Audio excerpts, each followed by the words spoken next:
સૌને નમસ્કાર. જેમ કે આપ બધા સુવિદિત છો કે સુરત મહાનગરપાલિકા આપણી 4 નગરપાલિકા બારડોલી, કડોદરા, માંડવી અને તરસાડી, એના ઉપરાંત સુરત જિલ્લા પંચાયતની કુલ 36 બેઠકો અને સુરત જિલ્લાની જે 11 તાલુકા પંચાયતની કુલ 204 બેઠકો માટે આપણે 26/4/2026 એટલે રવિવારના દિવસે સવારે 7 વાગ્યાથી સાંજના 6 વાગ્યા સુધી મતદાન આપણે યોજવા જઈ રહ્યા છીએ. એમાં ટોટલ સુરત મહાનગરપાલિકામાં વોર્ડ નંબર 1 થી 30 માં કુલ 483 જેટલા હરીફ ઉમેદવારો છે. નગરપાલિકા એ મળીને 224 જેટલા હરીફ ઉમેદવારો છે. જિલ્લા પંચાયતમાં કુલ 88 અને તાલુકા પંચાયતમાં કુલ 513 હરીફ ઉમેદવારો નોંધાયેલા છે.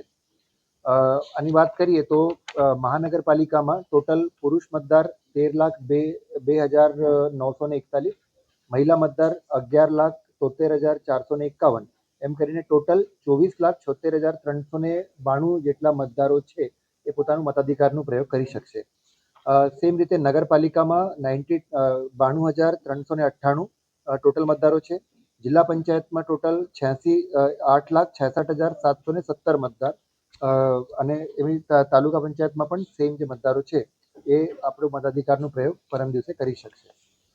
દરેક મતદાન મથકની વાત કરીએ તો મહાનગરપાલિકામાં કુલ 2610 મતદાન મથકો છે અને 946 મતદાન મથક લોકેશન એટલે PSL જેને કહીએ છીએ આપણે એ છે.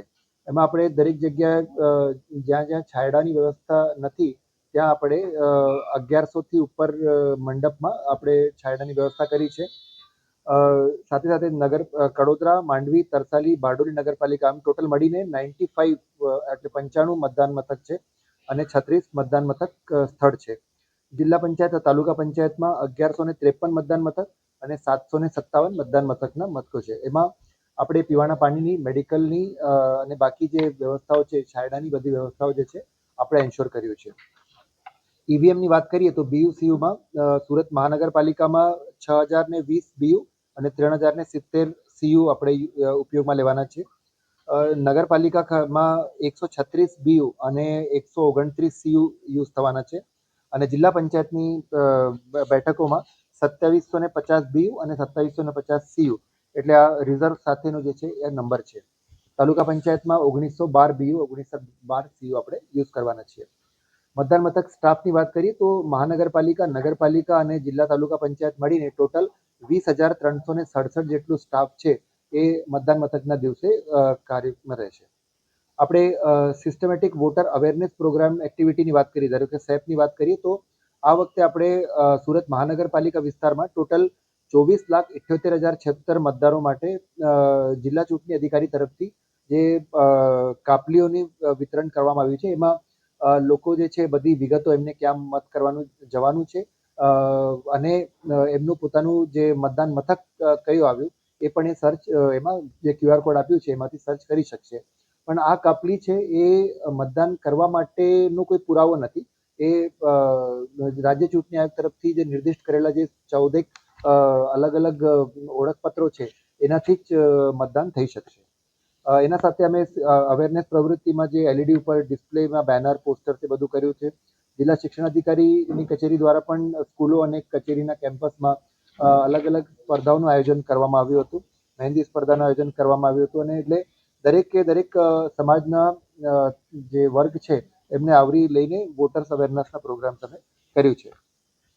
પોસ્ટલ બેલેટની વાત કરીએ તો જે ચૂંટણી ફરજ સાથે જોડાયેલા લોકો છે જે પોસ્ટલ બેલેટથી મતદાન કરવાના છે એમાં ટોટલ જિલ્લામાં 2,793 જેટલા પોસ્ટલ બેલેટ ઇસ્યુ કર્યા છે અને એની સામે 2327 લોકોના જે વોટિંગ છે એ પૂર્ણ થઈ ગયું છે. એક પ્રકારે જે સુરત મહાનગરપાલિકા, નગરપાલિકા અને જિલ્લા પંચાયતમાં પણ જે રિસીવિંગ ડિસ્પેચિંગ સેન્ટર છે એ નિર્દિષ્ટ કર્યા છે અને RO wise receiving dispatching centre થવાનું છે અને એના પછી જે કાઉન્ટિંગ સેન્ટર્સ છે, કાઉન્ટિંગ સેન્ટર્સ પણ મહાનગરપાલિકામાં SS ગાંધી કોલેજમાં આપણે રાખ્યું છે, જે કાઉન્ટિંગ 28 એપ્રિલના રોજે સવારે 9 કલાકથી યોજાશે. નગરપાલિકા જે અલગ અલગ નગરપાલિકા ખાતે કાઉન્ટિંગ સેન્ટર્સ આયોજન કર્યું છે અને જિલ્લા તાલુકા પંચાયતમાં તાલુકા હેડક્વાર્ટર્સ ઉપર આપણે કાઉન્ટિંગની વ્યવસ્થા કરી છે. સ્થાનિક સ્વરાજ્યની ચૂંટણી માટે આપણે મહાનગરપાલિકામાં 10 ચૂંટણી અધિકારી એટલે આરઓસ છે. નગરપાલિકામાં 4 આરઓ, જિલ્લા પંચાયતની 36 સીટો માટે 9 ચૂંટણી અધિકારી છે અને સુરત જિલ્લાની 11 તાલુકા પંચાયતની જે 204 બેઠક છે એના માટે 22 જે રિટર્નિંગ ઓફિસર્સ છે એમની આપણે નિયુક્તિ કરી છે. એટલે આ તરીકે આજે સાંજે 6 વાગ્યાથી જે ઇલેક્શનનો જે પ્રચાર પ્રસાર છે એ પણ બંધ થઈ ગયું છે અને લો એન્ડ ઓર્ડર રિલેટેડ બધી જ જે વ્યવસ્થાઓ છે એ કોર્પોરેશન વિસ્તારમાં ઓનરેબલ સીપી સર તરફથી અને રૂરલ વિસ્તારમાં એસપી સાહેબ તરફથી કરી લેવામાં આવેલ છે. એની જે વધારાની વિગતો છે એમ હું સીપી સરને રિક્વેસ્ટ કરું કે સર એ કર્યું અમુક પાર્ટી તરફથી તો એ પેલા ભાઈ તરફથી 25/1/26 રોજ 11/11/25, 24/11/25, 17/12/25 અને 22/12/25 એટલે આ બધામાં એમના તરફથી ઓનલાઈન ફોર્મ ભરવામાં આવેલું હતું અને પછી એક ઇનએડવન્ટલી જે એ મંજૂર થઈ ગયા ફોર્મ તો એના લીધે આ બધા કે છે પણ એમની પાસેથી 7 નંબરના ફોર્મ બધા પછી એ ભાઈએ ભરી દીધું છે અને 7 નંબરના જેમ ફોર્મનું રિફ્લેક્શન આવશે જે એમાં એના પહેલા આપણે આની મતદાર યાદી બની ગઈ હતી એટલે એનું રિફ્લેક્શન આમાં થઈ ગયું છે. બટ 7 નંબરના ફોર્મનું જેમ એ આવશે તો આ ભાઈના બધા જે નામો છે એટલે એક નામ ચાલુ રહેશે, બાકી બધા નીકળી જશે. સર એ યાદી ક્યારે પસાર થઈ હતી અને નવી યાદી આવશે એ ક્યારે આવશે? નવી યાદી તો જ્યારે જે કન્ટિન્યુઅસ રિવિઝનમાં જ્યારે આવે છે ત્યારે એક અપડેટ થશે. નવી યાદીમાં જ છે એનું નામ પાછળ એમાં જે યાદી એ તો આવશે તો નીકળી જશે. જે 7 નંબરના ફોર્મના ડિસિઝન આવી જાય ને તો એમાં નીકળી જશે. સર બીજો એક ઇસ્યુ હતો ઉધના વિસ્તારની અંદર જે ઈવીએમ મશીનને લઈને આરોપ હતા એ શું હતું? એમાં અમુક પોલિટિકલ પાર્ટી તરફથી આક્ષેપ હતો કે ભાઈ જે વોટિંગ જે નંબર કરે છે એમાં મિસમેચ થાય છે બટ એ ત્યાં જે અમારા કર્મચારી હતા એમની બોલવામાં સ્ટાર્ટિંગમાં ભૂલ હતી. પછી અમે ફરીથી બધા જ જેટલા ત્યાં હાજર માનનીય રાજ્યપક્ષો અને ઉમેદવારો ત્યાં હતા ત્યાં ફરીથી મોકપોલ કરાવ્યું અને બધા જે ટેલી કરાવ્યું એ સેમ મશીનમાં બધા સામે એ કરાવ્યું હતું. એમાં કોઈ ઇશ્યુ નહોતો.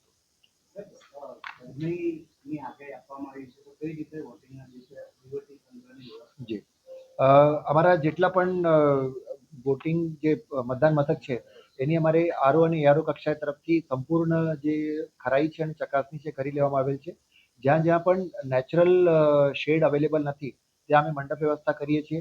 પાણી, ઓઆરએસ અને જે અમુક જે મતદાન મથકો છે એમના વચ્ચે મેડિકલ ફેસિલિટીઝની સુવિધાઓ પણ અમે જે મોબાઈલ મેડિકલ ફેસિલિટીઝ છે એની સુવિધાઓ પણ અમે રાખી છે અને મોસ્ટલી અમે ટ્રાય કરીએ છીએ કે જ્યાં જે સ્કૂલ હોય કે જે મતદાન મથક હોય ત્યાં બીજા જે કોઈ ખાલી રૂમ કે બધા હોય તો ત્યાં જે ફેસિલિટી એ કરવા માટે લોકોને બેસીને કરી શકે એટલે એ વ્યવસ્થા અમે બધી કરી છે.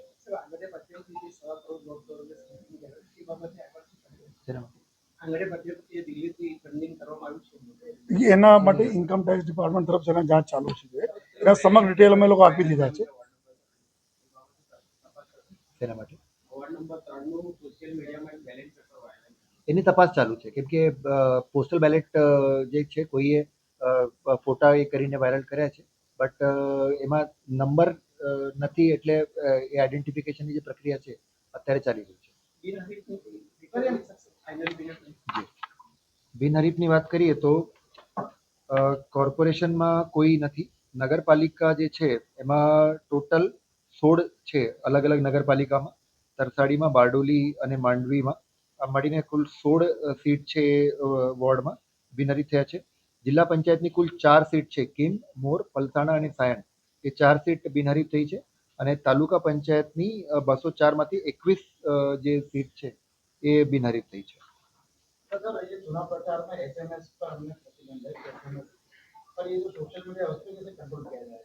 किस पे?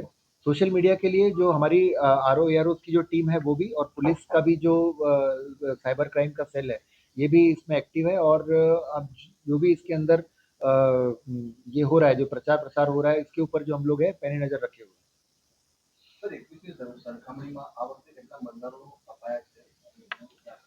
એક્ઝેક્ટ એ નંબર નહીં પણ આ વખતના જે મતદારો છે એ 24 લાખ કોર્પોરેશનના એની ડિટેલ્સ મેં પહેલા આપી છે.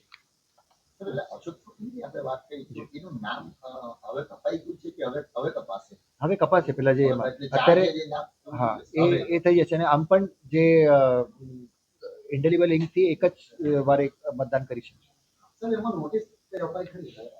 નહીં, એમાં નોટિસની કોઈ વાત નથી, કેમ કે એમને તો ટુ બી ડબલી શ્યોર 2-4 વાર એમને ભર્યો છે, કેમ કે તરત જ્યારે આપણે ફોર્મ ઓનલાઈન ભરીએ છીએ તો તરત તો નામ રિફ્લેક્ટ થતું નથી, તો એમને ભૂલમાં 4-5 વાર ફોર્મ ભરી દીધું, અને જ્યારે ડિસિઝન લેવાનું આવ્યું તો ડિસિઝન ઇન્ડિવિજ્યુઅલ ફોર્મ્સ પ્રત્યે જ્યારે ડિસિઝન લીધું તો ડિસિઝનમાં બધા જે નામો છે રિફ્લેક્ટ થઈ ગયા, એટલા માટે કે થયું છે. તો આમાં ભૂલ કોની કહેવાય? કારણ કે આમાં ભૂલ કોઈની ના કહેવાય, કેમ કે ડીડુપ્લિકેશન સોફ્ટવેર હજી રન થયું નથી.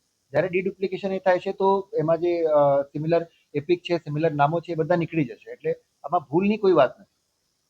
ઉમેદવારની લિસ્ટમાં સૌથી નોટાનો વિષય આવે છે. તો શું ખરેખર આમાં પબ્લિકને નોટાનો રાઈટ ન મળી શકે?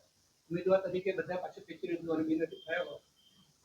એટલે એ રાજ્ય ચૂંટણી આયોગ ને જે છે પોલિસી વાત છે, એટલે આઈ કેનોટ કમેન્ટ ઓન ધેટ.